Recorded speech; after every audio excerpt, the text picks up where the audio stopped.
ఒక టిరానికల్ కింగ్ మీద తిరగబడిందే ఉంటుంది.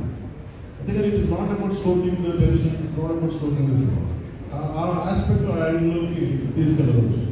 మీరు చూస్తే ఈ సినిమాలో హీరో పక్కన special one particular character I conceived during the climax when we are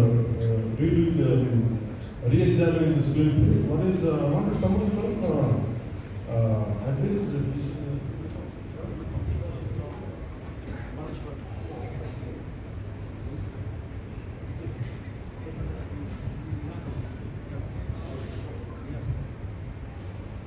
Jesus garu New York from actors not from Frontier Balochistan.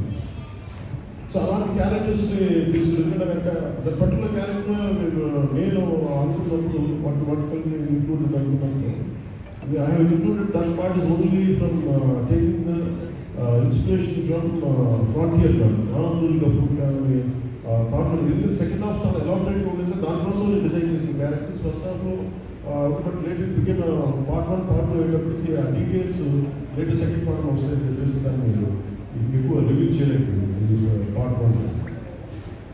అలాగే పార్ట్ 2 కూడా ఆల్మోస్ట్ ఒక 25% చేశాను. So that's where it stands. త్వరలో కూడా పార్ట్ 2 కూడా జరగాలని మనసుకుంటూ కోరుకుంటూ, అలాగే అసలు సినిమాని ఎట్లా ముందుకు తీసుకెళ్ళాలి, ఏం చేయాలి, కంప్లీట్లీ పొలిటికల్ ప్రాసెస్లో సినిమా రిలీజ్ పరీక్షలో బాగా ఆ టైంలో రత్నం గారికి అండగా మైత్రి మూవీస్ నవీన్ గారు కానీ, రవి గారు కానీ, అలాగే విశ్వప్రసాద్ గారు కానీ, ఫ్యాక్టరీ మీడియా విశ్వప్రసాద్ గారు ముందుకు వచ్చి దాన్ని వచ్చి సహకరించినందుకు రిలీజ్ మనస్ఫూర్తిగా వారికి ప్రత్యేక ధన్యవాదాలు చెప్తున్నాను. ఎందుకంటే వారు లేకపోయినటువంటి ఈ రోజున డెఫినెట్లీ ఈ రిలీజ్ వచ్చే కష్టమైంది. ఇన్స్టెడ్ నా బ్యాక్గ్రౌండ్ ఉండి డిప్యూటీ సీఎంగా ఉంది, కానీ సినిమా అనేది సినిమా. ఎందుకంటే financial part ఇవన్నీ ఫైనల్గా I thank all financials for supporting this, who is concern regarding labs కానీ టెక్నికల్ ఎవరైతే అందరికీ కూడా పేరు సహకరించినందుకు మీ అందరికీ హృదయపూర్వక ధన్యవాదాలు, హార్ట్ఫుల్ థ్యాంక్స్ టు ఆల్. ఇది it's not about success, it's not about this, it's about conveying a thought to the public. It all depends how the public to see. నేను చెప్తా ఉన్నాను గత రోజు బాయ్ కట్ చేస్తాం, నెగిటివ్ రివ్యూస్ అంటే sir please go ahead, నాకు అసలు ఇబ్బంది. ఎందుకంటే నేను రోడ్డు మీదకి వచ్చి నేను ఏమనుకుంటాను, చాలాసార్లు నేను సినిమాలు ఆడలేము, నేను రాలేము అంటే ఎక్కడో నెల్లూరులో చిన్న వీధుల్లో పెరిగినాను, ఇక్కడ దాకా రావడమే గొప్ప. అలాంటిది నా సినిమాలు ఆడుతున్నాను, నేను ఎంత స్థాయికి ఎదిగానో మీరు చెప్తున్నాను, నా గురించి నాకు తెలియదు, మీరు చెప్తున్నాను నాకు తెలియదు. సినిమా తీస్తే ఆ సినిమాకి మనం భయపడేంత స్థాయిలో ఉందా, నా మీద కూర్చోబెట్టి ఒక క్విట్ ఇండియా మూమెంట్ అయ్యాను, క్విట్ ఇండియా మూమెంట్ లాగా అంటే ఏం చేస్తారు చేసుకున్నాను, ఏం ఫరక్ పడుతుంది, ఏమి తేడా పడుతుంది, మొత్తం ఇవన్నీ చూడకుండా జీవితం వస్తున్నామా, ఇవన్నీ ఇంతకుమించి మేము చూడలేదా, డబ్బులు తెలుగులో వస్తామా జీవితం. అందుకని ఇలాంటి తాకాయించినప్పుడు మీరు పదే పదే బదులు ముఖ్యంగా నా అభిమానులు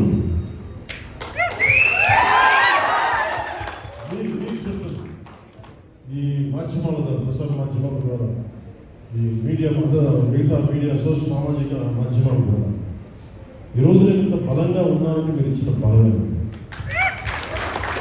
నేను ఎంత ఎదిగానో నాకు తెలియదు, నేను ఏం చేశానో నాకు తెలియదు, కానీ నాకు ఒకటే తెలుసు, ధైర్యంగా ఉండడమే తెలుసు. నాకు డిప్రెషన్ ఉండదు. ఎందుకంటే డిప్రెషన్ అనేది ఎందుకు ఉండదంటే నాకు బతకడం చాలా అద్భుతమైన విషయం అనిపిస్తుంది. డిప్రెషన్ ఉంటుంది. ఇంట్లో కూడా చాలాసార్లు కూర్చున్న నా కొడుకు కూడా చాలా డిప్రెషన్ ఉంటే వాడికి ఏం చెప్తారో రోజు అర్థం మాట్లాడాను.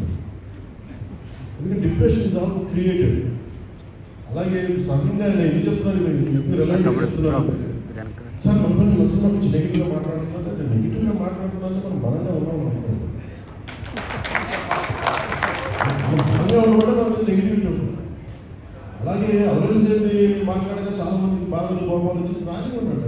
మీరు ఒక ముగల్స్ గొప్పతనం చెప్పినప్పుడు ముగల్స్ చేసిన అన్యాయాలు అక్రమాలు కూడా చెప్పాలి కదా. That is not balance, that's what I believe in secularism, that's what is not balance.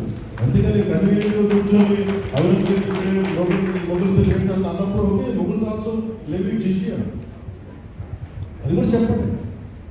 దాన్ని let me decide who is great or not.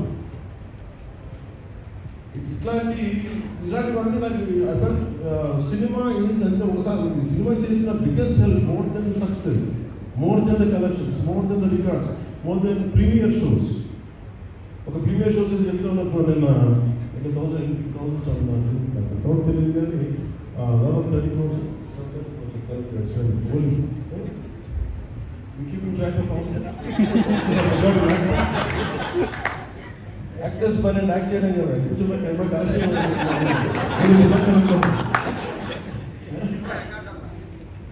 అంటే ఇవన్నీ వీటన్నిటికంటే కూడా what is the take away from this?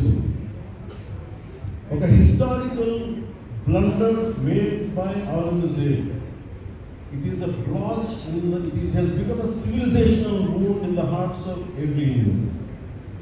That has been addressed. A DNA లో వెళ్ళిపోయిన బాధ. We have been able to undo that pain. We are able to address that pain. చిన్నప్పుడు నేను స్కూల్లో చదువుకొని అరే హిందువులు జిజాలు అంటారు, అసలు దీని గురించి అప్పుడు మాట్లాడలేదు. అది అడ్రస్ చేసినందుకు నాకు చాలా మంది నాలాగా చాలా మందికి పెయిన్ఫుల్ అందరికీ అడ్రస్ చేయాలి. కనీసం బిగ్గెస్ట్ అచీవ్మెంట్. ఒకసారి సినిమా చేసినప్పుడు అందరు కలెక్షన్ దగ్గర ఆగిపోతారు, లేదా అందరూ రికార్డ్ దగ్గర ఆగిపోతారు. నేను ఇప్పుడు నాకు what is the take away from this film? ఎప్పుడో నేను ఎంటర్ ద డ్రాగన్ చూసినప్పుడు అరే బ్రూస్ లీ మనం చేసేది అనుకోలేదు. బ్రూస్ లీ మనం ఎలా చేయాలి, ఏం చేయాలి, బ్రూస్ చూసాలి. కానీ ఒక పొద్దున్న ఏదో ఎవరికి ఇంటర్వ్యూస్ చెప్పాను, మళ్ళీ వాళ్ళకి షేర్ చేస్తున్నాను. అంటే what are film does to people. It's the greatest storytelling in media. అంటే ఎంతసేపు వెస్ట్ వైపు చూసే మనకి always look towards west, they think they're quite advanced, they think they're far ahead of us. చిన్నప్పటి నుంచి మెంటల్గా నూనె పోసి మనకి ఆ వెస్టర్న్ మ్యూజిక్ ఇవన్నీ ఉండే రోజుల్లో మేబీ 70 ఆ ఏజ్లో fascination only towards west, towards English music. ఇలాంటి సమయంలో మన సంగీతం, మన కర్ణాటక సంగీతం కానీ మన క్లాసికల్ మ్యూజిక్ అంటే చిన్న అపహాసం. అలాంటి మైండ్ సెట్ ఇది తెలియకుండా సొసైటీ మనకి ఇంజెక్ట్ చేసినప్పుడు దాని విలువ తెలియక ఒక శంకరాభరణం అనే సినిమా చూసిన తర్వాత దాని కర్ణాటక సంగీతం మీద అపారమైన గౌరవం. అంటే ఒక సినిమా ఏం చేయగలుగుతారు? Cinema is not about collection, cinema is not about mere records. It's also about how it transforms, how it can impact you. It is not about special things, but it is about storytelling. How well you have told the story, how emotionally you got entangled into the story, how well you got connected